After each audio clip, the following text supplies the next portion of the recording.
Ngingakaze ngikwenze lokho.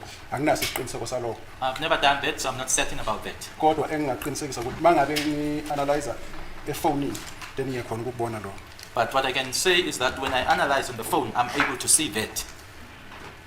Now, especially pertaining to this last one with depicted firearms and bullet cartridges, I don't know what these are called. As an example, because Mr. Munisi put a proposition to you, that is there a possibility that this was a download from the internet or a meme? A meme will also be shared from an internet amongst several users that are enthusiasts with guns or whatever, for whatever reason.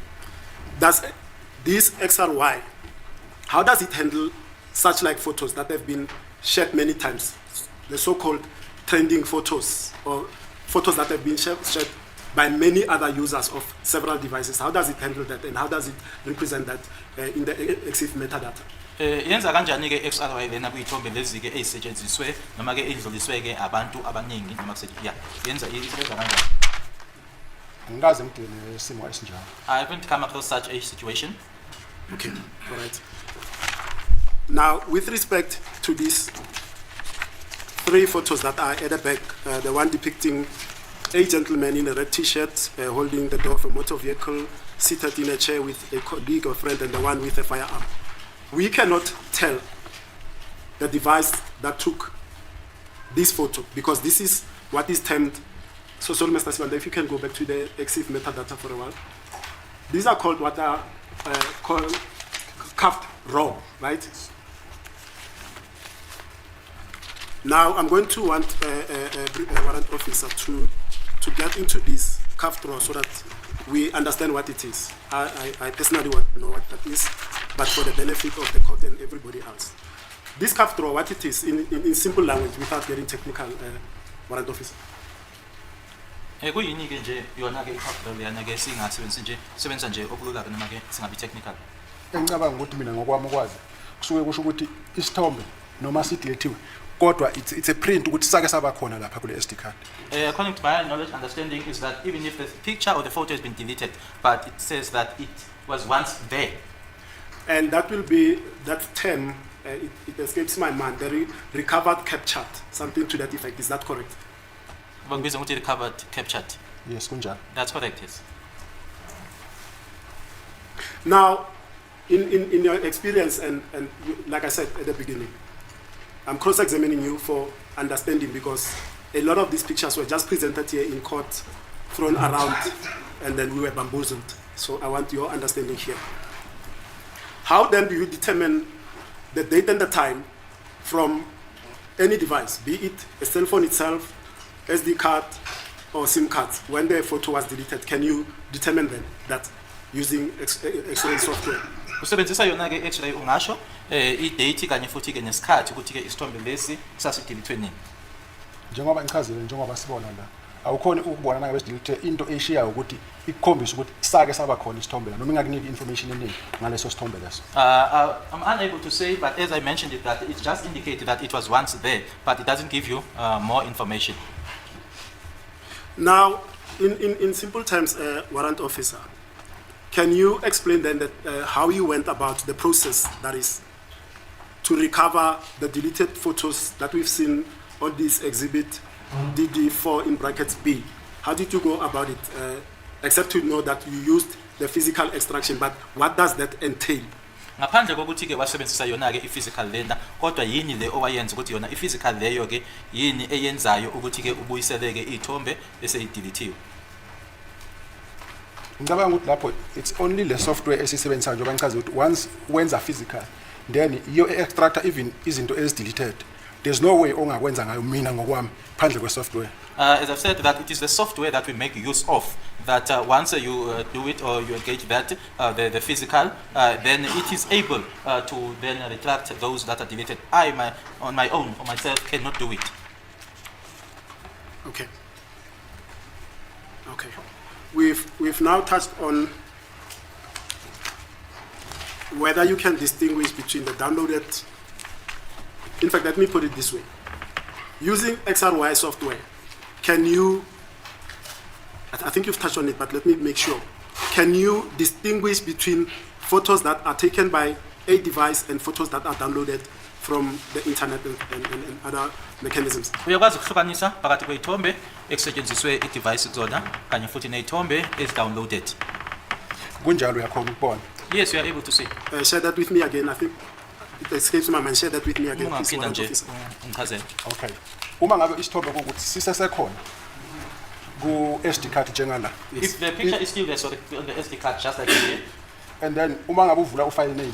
when you open file name, Yes. And then isithombe siyazichaza sona ngokwaso. Yes. then the picture itself indicates. Engicabanga ukuthi for i-court nawo wonke umuntu la akhona understand lento. Singane sashaya noma ngayisiphi isithombe. Yes, I was going to tell you You to can go just use to to any an other example photo. of a photo like that, which has got all the data to show this is a photo captured by the phone itself, or this is a download from somewhere else. If you can refer, because you know this exhibit did the 4B better than me. Any photo that you can recall, then Advocate Sibanda will go to. Kuthi wena nje uma ungabheka la noma isiphi Advocate isithombe. ngicela ungene mhlawumbe ku photo number 10. 10.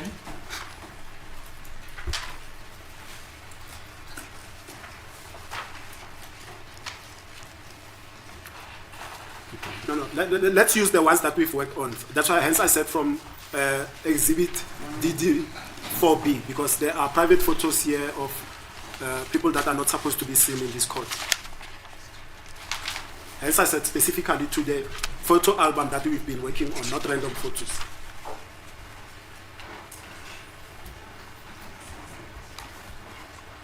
All right, Advocate ngicela siye ku photo number 2. Photo number 2. Let's go to this photo, Warrant Officer. Let's go to 2358, which is on page 2, because I don't want to see what I'm seeing now.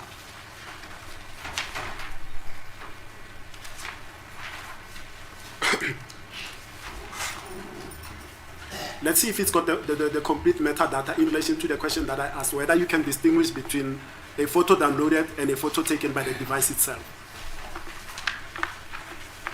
Ayinayo ngoba ithi curve raw isafana nale ithombe ezinye. It doesn't have because it indicates curved raw, so it's still the same as the other photos. And just on that curve draw, Warrant Officer, is curve draw the equivalent to say this was a deleted photo Ingaba curved raw ukuthi isithombe lesi esasikade sideletiwe and recovered? sabuyisela.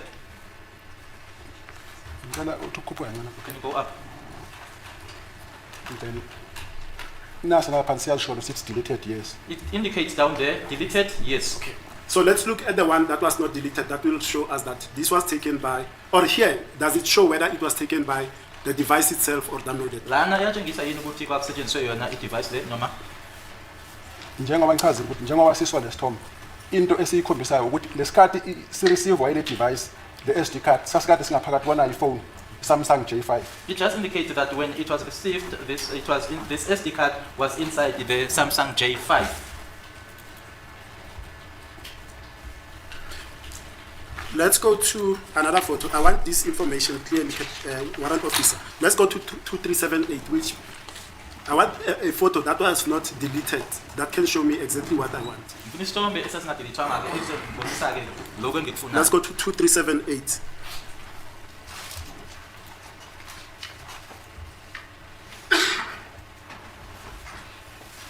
Yeah, let's go to this one. Let's see the exif metadata of this one and comment if you see what I'm looking for. That also says curved draw, so we may eliminate that. Let's go to 2379.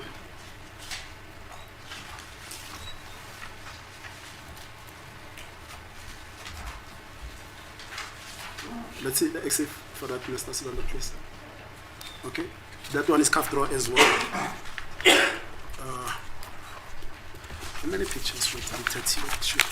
What is the actual problem? My lord, I want to see whether or not the software that they use, this X-ray, can distinguish between photos that are... No, fine, I get it. Yes. But the point is, matter cannot be created. That's what the witness is saying. It says? Matter in the form of the photos, Yes. which he downloaded, Yes. they can't be created. They can be changed through the exigency of, for instance, the software or not. Just explain. Yes, If a photo is taken of me, as I am now, it can go through 120 devices. Can it change the image as you see it now? Uma ke uthola isithombe njengoba ngilana ke manje ngibona bese kuthi ke manje udlula ke kumakhalekhukhwini abaningi ingaba uzoshintsha yini lendlela mina engingayo. Ngokwami kwazi isithombe angeke sichange. That's the point. Into engachange yingalesikhathi i-accesswa umunye nomunye nomunye kule device accessayo angeke izikhathi zifane kodwa isithombe sobe sisodwa. What I know is that the photo itself won't change, but what will change is that when it's being accessed by the other, and then the following one, as well as the times, but the picture itself won't change. I was not referring to a subject matter. I'll be foolhardy to say that if you share a photo, Mzansi will become Ntanzi. That was not my question.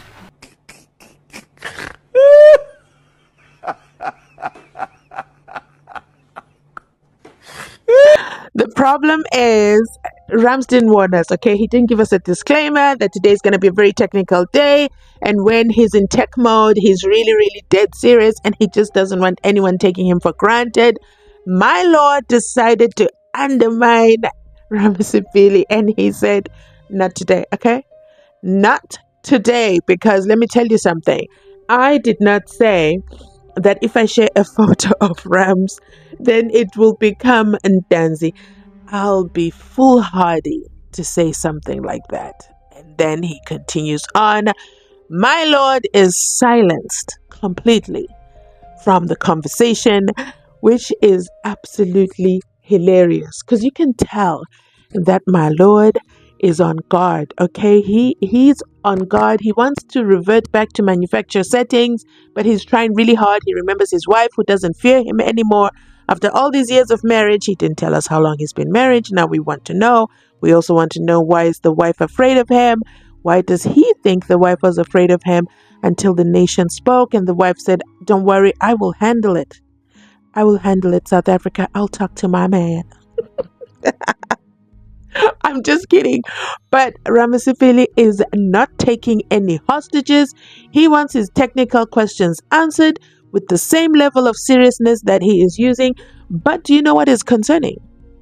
What is absolutely concerning is every time the analysts answer a question, I'm not so sure about his technical training. I'm a little bit nervous. I'm nervous that he says, you know, he has never come across such a situation. What do you mean? So he doesn't know what happens when a photo is trending, when it's been shared multiple times. He doesn't know how to identify that. But WhatsApp does, though. WhatsApp will label a photo when it has been shared. I don't know how many times is the access or the trigger number, and then it will start to say forwarded many times. Drop a 1 in the comment section if you have seen that. I just don't understand why.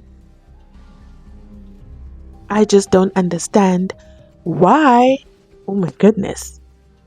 A whole XRY X-ray dun analyst of phones and downloads does not know that information.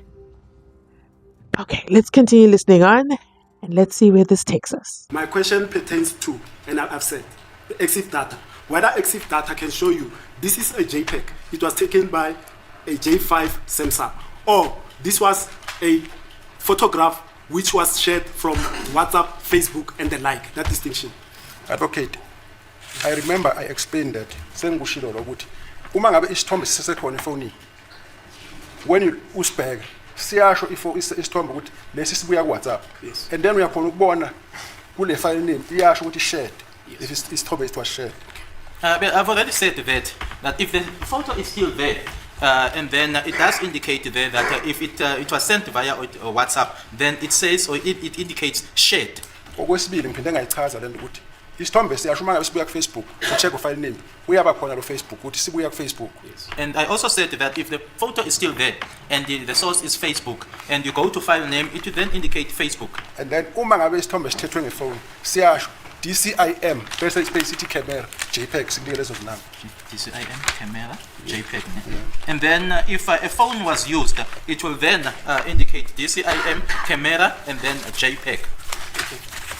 Now, when I was putting my question, and I'm not going to belabor it with you, I was only looking for examples of those different types of whether this one is downloaded, whether this one was shot by the photograph from the actual EXIF metadata. But I understand that I'm not going to belabor that. Let's move on. Now, let's go to photo at page 2534, which is page 8 of Exhibit DB4 in brackets here.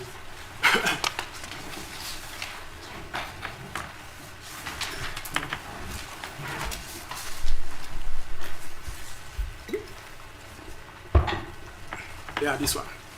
Now, the reason why I'm referring you to this one, and I want the state to assist you with that piece of transcript, extract from transcript. Yesterday, you were made to read something, whether it was Mohola or Zungu, referring to a grey hoodie. Remember that aspect of the evidence yesterday? Uyakhumbula ke izolo kukhulunywa ngama Mukhula mawuzungu kukhulunywa ke ngehoodie egrey. Yep. Yes. Now, I want you to be assisted with that because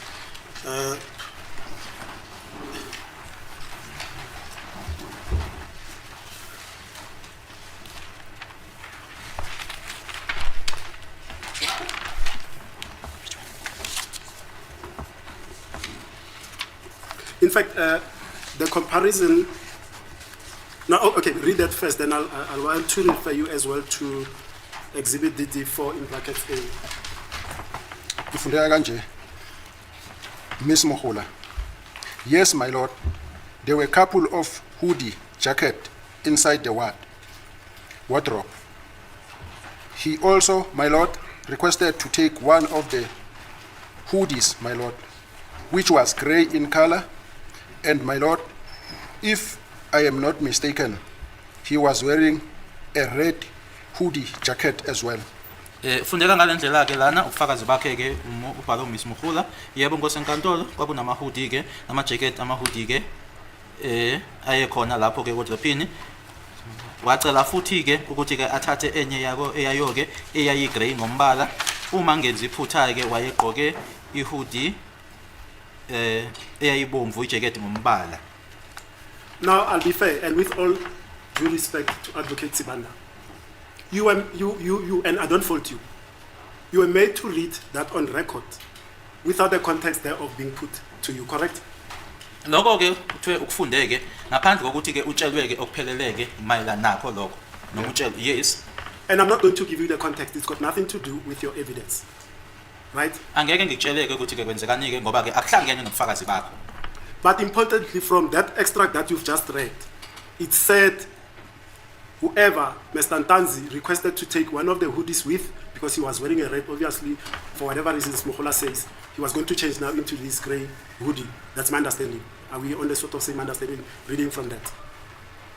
Uma ufunda lana ke ukuthi ke wayizo thatha ke noma ke ethatha ihoodie lena ke eyayi grey ngombala uma ufunda khona la ukuthi ke Ntanzi mawubanike wathathiswa noma ke wacela ukuthi athathe ihoodie le eyayi grey ngombala. Yes. I understand. Now, yesterday you were requested, and correctly so, I think even by the court, to say, put what you observe on the picture, what is depicted on the picture, and you put everything. He's wearing a watch, a hoodie, a jacket, he's got a hoodie, he's wearing the hoodie on, and you describe the colors. I'm going to request you to do the same with this, because there's an important aspect that I want to pass by before I leave this aspect. Put the colors that are there. Ngicela ke usho ke imibala lena elapha. All right. Kule sithombe ngibona umuntu On this picture I see a person ugqoke ijacket or tracksuit who's wearing a jacket or a tracksuit, enesigqoko which is a hoodie. igrey ngaphezulu It's grey at the top. ngaphakathi imnyamanyana Inside it's a blackish. and then phezulu emahlombe ukuya la esibeni igrey At the shoulders going towards the chest, it's grey. inombala omnyama obhalwe ngomhlophe engakhona ukufunda ukuthi ibhala ukuthini. There's a black color which is written in white, which I'm unable to read as to what is written there. Then inombala obomvu Also, it has a red color, omhlophe, white, then omunye futhi omnyama, another black, and then omunye omhlophe, another white.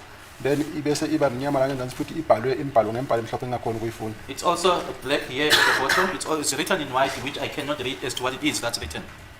Then uyakhona ukuyibona ijacket ukuthi imkhono emide, You are able to see that it is a long sleeve jacket.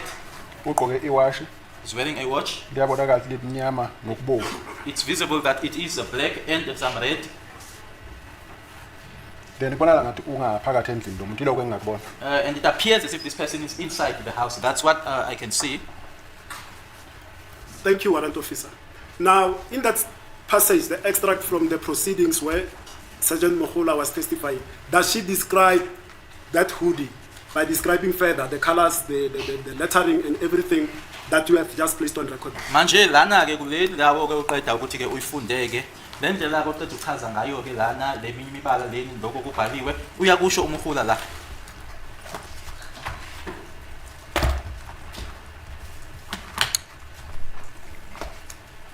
Hayi kuyaphambana. No, it's not the same. You see, the reason I'm asking you this, and I'm not faulting you, is this: when context is not provided, the leader of that evidence wants the court to draw an inference by providing this photo to say, this is the hooded jacket that I'm referring to that Ntanzi took and asked us to take, when that's not the case. Uma ke ungatshelwa ke into ngokupheleleke lo ekube kuyena ke ohola ke ubufakazi ke ukuthi manje usefuna ke inkantolo ke manje ifike kwesinqumo ke ukuthi ke lokhu ke obhaliwe lana yikona ke lokhu okubonakalayo lapha yana ekuthombeni engasikona. And if I may respectfully ask the court, Mr. Ntanzi, to rise up. He's here in court. If he can stand up. Mangizamcela ukuthi uNtanzi asukume. He's also wearing a grey hooded jacket today in court today. Ugqoke ke ihoodie egrey namhlanje enkantolo. Ngiyavuma. I agree. Sit, Mr. Bongani, thank you. And it's got nothing to do with you. The context within which this photograph, you were meant to place the details thereof on record, should have been explained to you so that you know what you are talking about. But because it's not important to you, you are an analyst. I analyzed, I was given a phone, I download it, then I give the information back to the IO. The IO will use it for his investigation because you are not privy to the investigation, correct? Ukuthi kwenzekani kufakazi awunalwazi angithi. Kunjalo advocate. That's correct. These are matters of arguments. We can argue the points, my lord. I'll make my submission, Mr. Ramasipi will make his submissions. Not for this witness to comment. My lord, I don't want to ridicule my colleague. This objection is laughable. He's the one that introduced and invited comment on these photos. So this objection is laughable. I'm not even going to entertain it and give it glory with a response. So I'm done with this. I wanted to show you that a particular narrative wanted to be pushed. When we hit back now, he jumps up and down and say, Which narrative is that? the one that, my lord, the inference, I'm a lawyer, the inference that the real reason why this photo was introduced is to align with the fact that Mukha says Mr. Ntanzi asked to take a grey sweater, and they put this as the grey sweater, my lord. I'm a lawyer. That's an inference that they need this court to do. Ukuthi lana uma bekufunda lokho ke befuna ke ukuthi lokho bhalwe noma kusho umhula lana ke kuhlanganiswe ke naso lesithombe ukuthi ke yona ke le hoodie egrey athi ke umhula uNtanzi wayithatha. Is that what you're trying to show, say, doctor? No, my lord, that is not the only inference. Okay. Yes. It's fine, my lord. Now it's an issue for argument. We'll both argue it. But he mustn't, when he's introduced something, when the shoe pinches, he stands up and cries. My lord, I'm going to ask, it's 25 past, may we resume tomorrow? Yeah, sorry, okay. Ashley.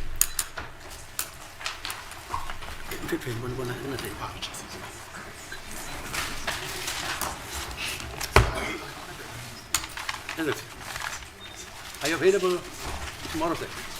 Yes, my lord.